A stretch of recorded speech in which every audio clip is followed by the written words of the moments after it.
how did you get bit with the DJ bug? A good friend of mine who just came home, did 28 years in jail. Name is Larry Robinson. Call him Saner.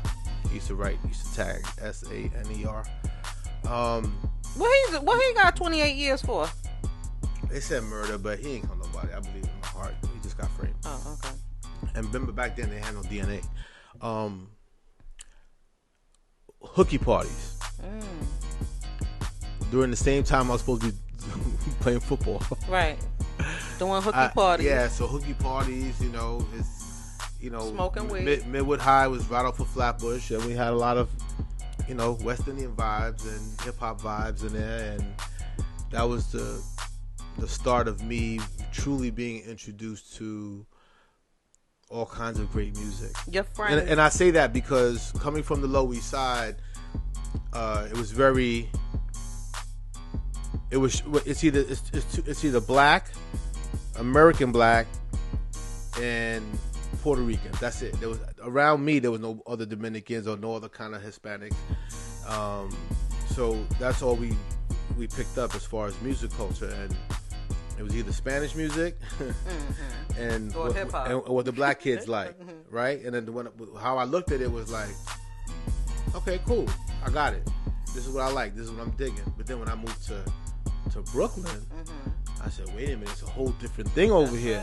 Because then I went to school with Haitians, and Guyanese, and Panamanians. But then we in Flatbush. And then, so it's different. Right. And I had to learn. It was a slight culture shock for me a little bit. Just a little bit. But I enjoyed it. And that's what gave me the bug. That, to me, even though I got a lot of it from Lower East Side, because back in the Lower East Side, I lived in the projects, lived in 60th Avenue D, Living Wall.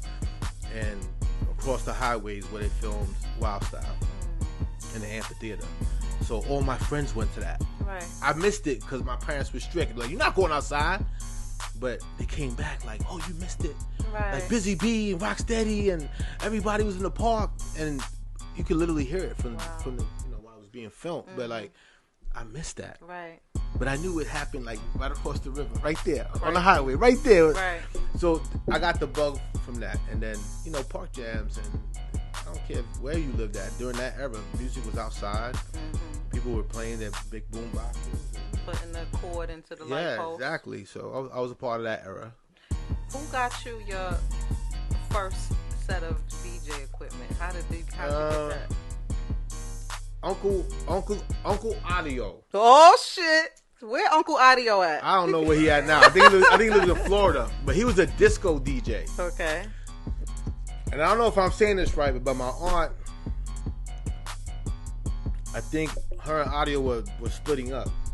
Oh, good thing you got your shit. And I didn't think, I don't know if it was because he was trying to get rid of it, he was trying to move on, but I got to get his turntables, his mixer, dope.